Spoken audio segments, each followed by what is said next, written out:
muchas gracias por la invitación. Voy a aprovechar para servirme un poquito de agua y lo que nunca hago, que es una presentación, esta vez voy a hacer una presentación. Esperen que tome un poco de agua.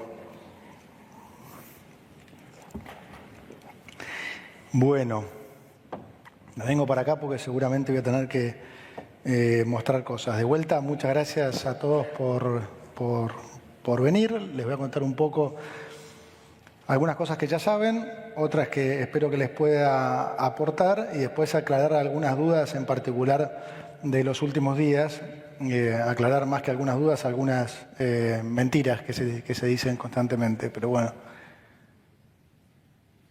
Arrancamos por lo que es la base de este programa económico, ¿no? Que es el ancla fiscal. Heredamos 5 puntos de déficit fiscales, 5 puntos de déficit fiscal, 10 puntos de déficit cuasi fiscal. Parecía imposible que se pudiera cerrar, ese déficit, no ya en un año, incluso en 2 o 3. El consenso era que en Argentina no se podía hacer más de 1 punto por año. Nosotros pudimos terminar con el déficit fiscal en el primer mes de nuestro mandato, o sea, los 5 puntos en el primer mes. Eso lo hicimos reduciendo el gasto del Estado en un 30%. Hilo esto con una pregunta que me hacen constantemente, que es, bueno, ¿por qué esta vez es diferente? Entonces, esta vez es diferente precisamente por esto, que es la primera vez que Argentina llega a un orden de las cuentas públicas, tanto en lo fiscal como en lo monetario, por decisión política, ¿sí? Por vocación, no por accidente. ¿Qué quiero decir cuando digo por accidente? Por haber gatillado una crisis. Argentina, en los últimos 124 años, en 113 tuvo déficit. Y ahora ya todos saben que el déficit siempre ha sido la madre de nuestros problemas. Que lo que le vendieron a la gente como nuestros problemas, que eran el dólar, la inflación o la deuda, eran simplemente la consecuencia de cómo se financiaba ese déficit. Eso ya lo entiende, sacando algún kirchnerista, la mayoría de la gente, ¿no? Pero, los que no están lobotomizados es algo que realmente lo han podido entender. Entonces, el haber llegado a este equilibrio fiscal por vocación es un cambio radical, porque supongo que la mayoría se debe haber preguntado alguna vez por qué esos procesos, esos pocos años en los que Argentina de repente tenía cierto orden, no duraban. Ejemplo, salida de la convertibilidad. Mega crisis, obviamente después de la crisis hubo 2, 3 años de orden fiscal. ¿Por qué? Porque el ajuste lo hizo el mercado, el ajuste lo hizo la crisis, ¿sí? ¿Y quién lo pagó el ajuste ese? El sector privado. Especificación asimétrica, corralito, default, devaluación. Todos ustedes sufrieron eso a la salida de la convertibilidad, ¿no? Los salarios reales cayeron más de 30%, medidos en dólares cayeron más de 60%, la economía llegó a caer 11%, es decir, cuando el ajuste lo hace el mercado, las consecuencias para el sector privado son brutales. Esta es la primera vez, de vuelta, que se decidió ir a orden fiscal por vocación. Y la diferencia en los números y en lo que se hizo es lo que generó una sorpresa definitivamente mundial. ¿Por qué? Porque, naturalmente, haciendo que el ajuste lo pague el sector público y no el sector privado, fíjense la diferencia con lo que fue la salida de la convertibilidad. Los salarios, en vez de caer más de 30% en términos reales, desde diciembre del 2023 recuperaron 15%. En vez de caer más de 60% en dólares, los salarios medidos en dólares subieron más de 150%.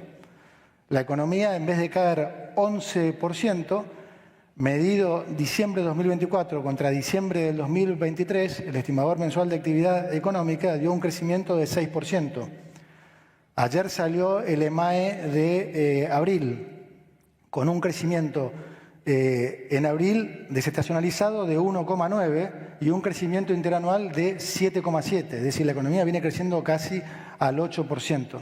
Entonces, fíjense lo que es la diferencia de cuando vos atacás el problema y lo resolvés correctamente con un programa económico donde había una política fiscal, monetaria, cambiaria y financiera absolutamente coordinada. Y eso es lo que evitó una crisis que sin ninguna duda hubiera llevado la pobreza a niveles, como dice el presidente, del 90%. Dicho sea de paso, también en la salida de la convertibilidad el nivel de pobreza se duplicó. Ahora, como ustedes saben, pudimos bajar más de 20 puntos la pobreza, sacando más de 10 millones de argentinos de la pobreza. Ni que hablar con respecto a la inflación, ¿no? Rompimos esa inercia inflacionaria, pasamos de una inflación que estaba en el entorno al 300% a niveles como dio el último mes. O sea, inflación mayorista, diciembre de 2023, 54%, inflación mayorista último mes, deflación, menos 0,3%. Inflación minorista de diciembre del 2023, 25,5%. Inflación minorista del mes pasado, 1,5%. O sea, estamos en otro país. Como dije antes, esto se logró. Acá tenemos el proceso de desinflación ligado con el crecimiento, ¿no? Estamos en el EMAE, en el pico de la serie, ¿sí? Como dije, 7,7% interanual el último número, 1,9% desestacionalizado. La pobreza cayendo fuertemente. Este número, según los últimos indicadores, está más en el entorno ya al 32%, con lo cual de vuelta se bajaron 20 puntos. Esto lo podemos pasar, pues.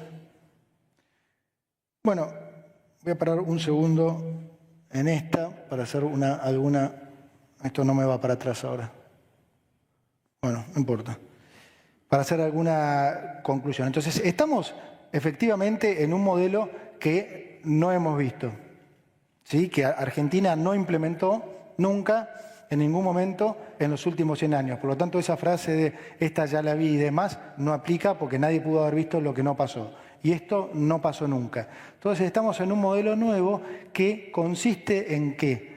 Consiste en nosotros, desde nuestro lado, seguir haciendo el trabajo que estamos haciendo, que es no desviarnos del orden fiscal y del orden monetario, cosa que no vamos a hacer nunca, y el mayor garante de eso es el presidente. Digamos, creo que ya a nadie le cabe ninguna duda que tenemos un presidente con una convicción y un compromiso con respecto al orden macroeconómico que no ha tenido nadie. Es decir, es la primera vez que tenemos un presidente que le da prioridad a la economía en vez de a la política. Es un modelo en el que, obviamente, digamos, nosotros vamos a profundizar de manera tal de poder seguir bajando impuestos, sacando regulaciones y abriendo paulatinamente la economía para que las empresas compitan y la gente se pueda ver beneficiada con productos de mejor calidad a mejor precio. Porque en definitiva, si esto no le llega a la gente, ¿de qué sirve? O sea, ha habido momentos y situaciones en las que a los empresarios les ha sido más fácil ganar plata. Esa es una realidad. Porque si vamos a un esquema donde hay desarbitrajes fenomenales como los que se generan en una economía desordenada, ¿sí? Desarbitrajes que pueden venir por el lado de inflación, dólar, subsidios o industrias protegidas, por supuesto que a veces es mucho más fácil hacer negocios así, ¿sí? Ahora, ¿la gente le llega a eso? No, lejos de llegarle, ¿de qué se nutre ese modelo? De salarios miserables y pobreza extrema. Entonces, ese es el modelo que no queremos. Es decir, hay cosas que es muy torpe en negar. A mí realmente me pone mal cuando alguien niega evidencia empírica. Entonces, cuando uno analiza el modelo kirchnerista, gobernaste 16 de los últimos 20 años y dejaste al país al borde de la peor crisis de su historia, es un tema terminado entonces. ¿Podemos estar de acuerdo en eso? Es un tema terminado. O sea, lo que vos haces no sirve. Punto. Después podemos discutir si hay un modelo mejor, peor o algo. Ahora, seguro lo que vos hacés es un desastre. ¿Sí? Bueno, ahora vamos a esto. Nosotros, hasta hace 18 meses, les decíamos lo que íbamos a hacer y les decíamos lo que creíamos que iba a pasar. Y eso era, en definitiva, una promesa. Hoy tenemos resultados para mostrar, que son los que acabo de mostrar. Entonces, ya empieza a haber, digo empieza a haber porque este camino es largo, pero ya empieza a haber evidencia empírica de que este sí es el camino correcto. ¿Sí? Esto empieza a ser obvio, porque si vos bajás la inflación del 54% mensual a menos 0,3, si no tenés volatilidad en el tipo de cambio, si estamos flotando, si no tenés déficit fiscal, si tenés un banco central capitalizado por primera vez al punto tal que entre los activos y pasivos del Banco Central ustedes tienen un ratio de tipo de cambio de convertibilidad de algo menos de 1000, entonces estamos en una situación macroeconómica infinitamente más sólida de lo que vivió Argentina en muchísimo tiempo. Pero que además ahora tienen la garantía que, de vuelta, no llegó producto de una crisis, sino producto de decisión política y que se va a mantener. Y eso debiera ser, insisto, el mayor garante para ustedes y para todos los empresarios, ¿sí?, de que esto va a continuar. Porque en economía no hay casualidad, es todo causalidad. A Argentina siempre le ha ido mal porque siempre ha hecho las cosas mal. Esa es la realidad nuestra, no hay ningún culpable atrás. No hubo ningún complot contra Argentina en los últimos 120 años. Argentina fue consistentemente un pésimo alumno, un alumno que no estudiaba y se portaba mal. Entonces, obviamente, le iba mal. Hoy Argentina es uno de los 5 mejores alumnos del mundo. ¿Sí? El otro día, hace ya 2 meses, en la última reunión del Fondo Monetario, la propia Managing Director del Fondo Monetario, Cristalina Georgieva, les dice a los ministros del G20 reunidos ahí, me dice, asomándose así, Toto, ¿puedo contar algo? Digo, sí, y entonces ella le dice, miren, estábamos en pleno tema de la guerra comercial de Estados Unidos, había un ruido en los mercados enorme. Entonces Cristalina dice, miren, con todo el ruido que hay, con todo lo que está pasando, no sabemos cómo va a terminar esto, pero es muy probable que sean muchos los países que necesiten del fondo.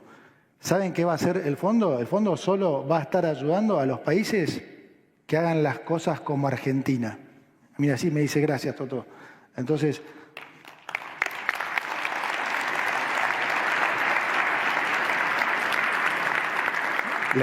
les cuento esa anécdota porque realmente es bastante contundente de cómo pasamos a ser, el peor alumno, como digo, a ser uno de los mejores. Más allá de que acá haya mucho de batalla política y cultural, ¿no?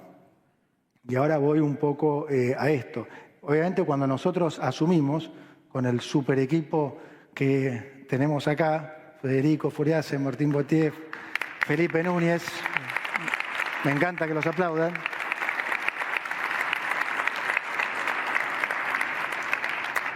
La prioridad era, y con todo el equipo, ¿no? Obvio, la prioridad era evitar la crisis. Ahora, al muy poco tiempo nos dimos cuenta que la íbamos a evitar. Teníamos muchísima confianza desde el minuto 1, pero para marzo, abril ya estaba claro, para nosotros al menos, que estábamos en el muy buen camino y que lo peor había pasado. Pero ahí yo me acuerdo que le dije a los chicos, casi que el desafío mayor pasaba a ser el comunicacional. ¿Y saben por qué? Por dos razones. Uno, porque vivimos tantas frustraciones como argentinos que inevitablemente la mayoría piensa que a Argentina le tiene que ir mal. En particular, de mi generación para arriba, yo como les digo cariñosamente a mis hermanos, yo soy el más chico de 6, tenemos el cerebro quemado. O sea, en la generación nuestra para arriba, les digo, no servimos para más, porque, digamos, es una generación que vivió tantas frustraciones que les cuesta mucho realmente no ver las cosas negativamente. Por suerte vino una generación de jóvenes que creyó en un cambio, pero realmente, esto lo digo no como crítica, sino como observación de la realidad, y hay que ser objetivo, esa realidad está. Y esa realidad está alimentada por un montón de gente que quiere que a Argentina le vaya mal. Gente que ustedes conocen, incluso gente que ustedes les pagan para que los malasesoren. Se produce una paradoja realmente inconcebible, que es que hay un montón de gente que le paga a tipos que saben que le van a hablar mal y que están haciendo quebrar empresas desde hace 18 meses. Tipos que están mandando empresas a la quiebra porque desde hace 18 meses que le están haciendo creer que el dólar se va a ir a 5.000. Y les mienten y todas las veces buscan alguna excusa diferente para intentar hacerles creer que la cosa va a ir mal. En algunos casos es como dice el presidente y son burros y no hay que tener, digamos, no lo digo de malo, es una realidad. Digamos, acá hay un país en juego, entonces tampoco seamos falsamente buenos. Hay gente que les quiere hacer daño, que quiere que al país le vaya mal, que necesita que al país le vaya mal.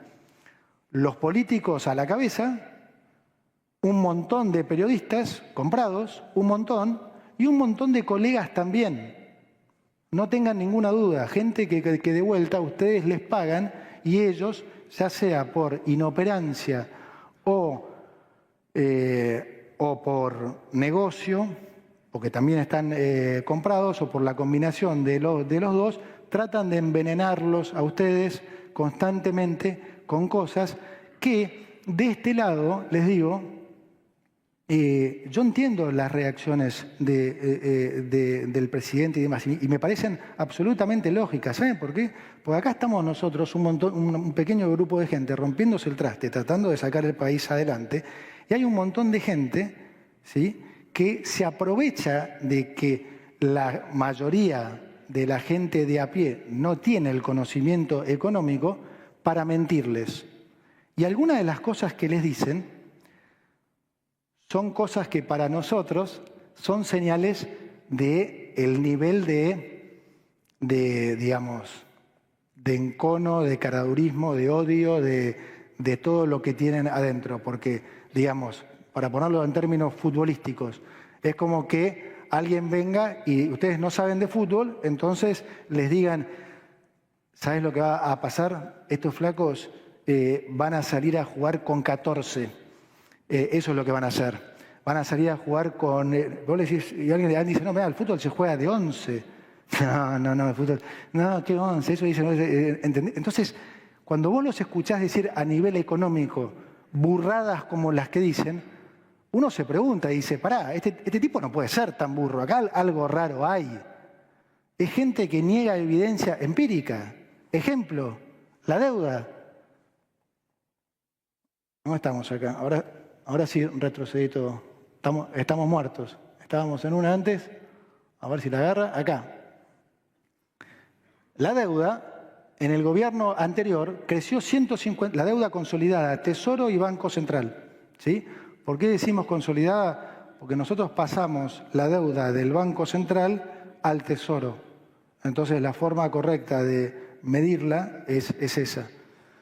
Entonces, cuando mirás la deuda consolidada de Tesoro y Banco Central, los últimos 4 años o sea, el gobierno anterior aumentó la deuda a 156.000 millones, ¿sí? Nuestro gobierno redujo la deuda en 50.000 millones de dólares ya. Esto no es debatible. No es debatible. Es un dato. Ahora, ustedes escuchan ya no a la izquierda o al kirchnerismo, incluso tipos, como digo, que ustedes les pagan y les dicen cualquier cosa. Entonces vos decís, pero ¿cómo puedes estar diciendo esto? Entonces, de vuelta, por eso pongo el ejemplo del fútbol. Pónganse ahora en lugar nuestro, cuando escuchamos a cierta gente que se supone que tiene que tener cierta honestidad intelectual, decir cosas y vos decís, pero espérate, o sea, esto no puede ser, dejá que lo diga Kicillof, ok, sí, está haciendo política, está todo bien, ahora vos te pones a decir esto. Entonces, digo, no es tan fácil tampoco de este lado cuando uno ve constantemente tanto al periodismo como a los políticos, como digo, a otros colegas, fomentando cosas que son mentiras. Obvio que se hace más difícil y obvio que molestan. No van a tener éxito, porque, como dije antes, no hay casualidad, hay causalidad. Entonces los fundamentals prevalecen y esa es la frustración de ellos. ¿Por qué aumentan el nivel de mentira?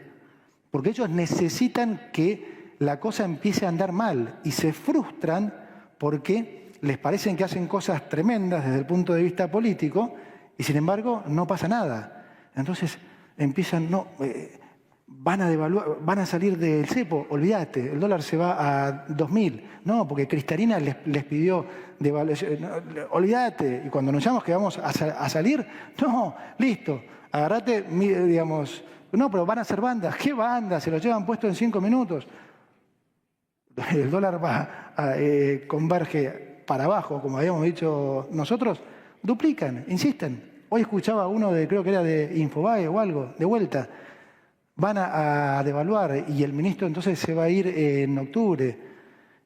Yo no sé cuántas veces renuncié ya, pero además no debe haber... Pero además no debe haber en Argentina un antecedente de dos personas que se lleven mejor que el presidente y yo. O sea, como dice el presidente, o sea, tenemos simbiosis y digamos, seguro, imposible que haya habido una relación así entre un ministro de Economía y un presidente. Pero es mucho más allá de eso. Ya es una especie de hermandad que tenemos con el presidente. Con lo cual vos escuchás eso y decís, es imposible no pensar mal. Entonces... bueno, contra eso también se luchan porque ellos están todo el tiempo metiéndole ficha a ustedes y tratándolos de convencer y van switchando de qué es lo que pueden decir para generar daño. Entonces, en enero del año pasado van a devaluar seguro, no pasan de febrero. Después era que la inflación no podía caer por debajo del 10, después era que no podía caer por debajo del 8, de repente baja de un mes para el otro del 8 al 4, entonces dicen, bueno, sí, pero va a ser a costa de una recesión infinita. De repente la economía crece 6% en el año, dicen, pero no se van a poner nunca de acuerdo con el fondo, no pueden salir del cepo, están atrapados. Entonces cuando mostrás que salir del cepo, pero va a ir al techo de la banda, pero Valpa, pega alguna, negro, pega alguna.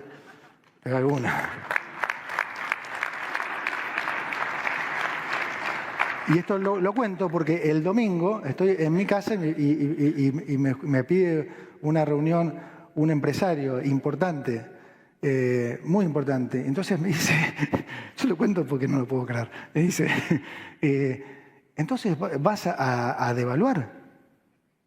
Entonces yo miro y digo, ¿cómo iría a devaluar? O sea, ¿de qué estás hablando? Bueno, dice, es lo que dicen.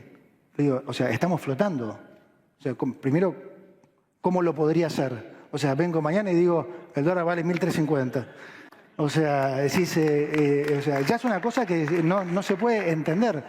Y después me dice, bueno, me lo dijo tal economista. No es que no lo nombro para no encharlo, sino que no lo nombro para no darle rating. Un impresentable.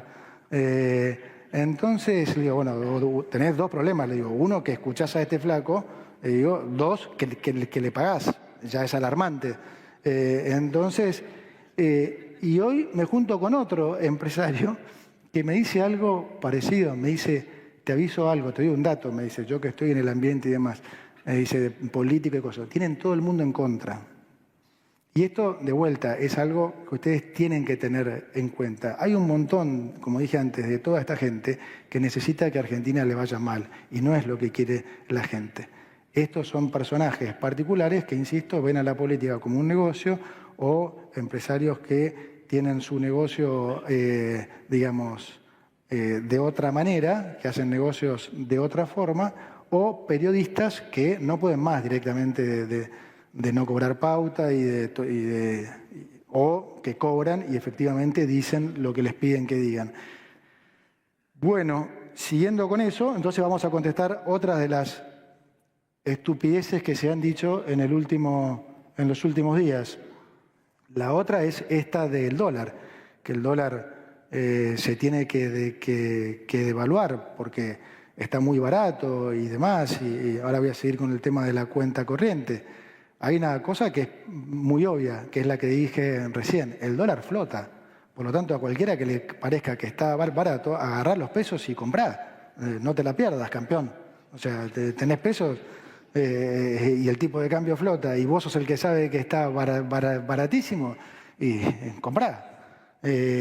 Por otro lado, más allá de que a nosotros nos parece un absurdo el tema de la famosa tira histórica de si el dólar está barato en términos históricos o no, porque hay un montón de factores que influyen y realmente no tiene mucho sentido, pero tomemos los últimos 2 meses, para los que dicen que hoy el tipo de cambio está barato, no están mirando lo que está pasando en el mundo. El dólar se hizo pomada contra la mayoría de las monedas, tomamos nosotros alguna, ¿no? Contra el euro se devaluó un 4%, contra el real un 8%, contra el peso chileno un 4%, contra el peso colombiano un 6%, contra el peso mexicano un 7% y contra el sol un 5%. El único país donde en realidad se apreció es contra Argentina, un 12%. O sea que fíjense en realidad lo que mejoró el tipo de cambio real multilateral en los últimos 2 meses. Es decir, desde que salimos del cepo, lejos de tener un tipo de cambio menos atractivo, tenemos un tipo de cambio sustancialmente más atractivo. Después viene la otra pregunta, porque de vuelta siempre hay que ir cambiando el coso, pero ¿cómo van a hacer para acumular reservas? Como quedamos con el fondo desde el día 1 y como lo dijimos 1000 veces, el Banco Central no interviene en el mercado de cambios, salvo en el piso o en el techo de la banda. ¿Y por qué hace esto? Justamente porque nos parece que es sano no intervenir para que haya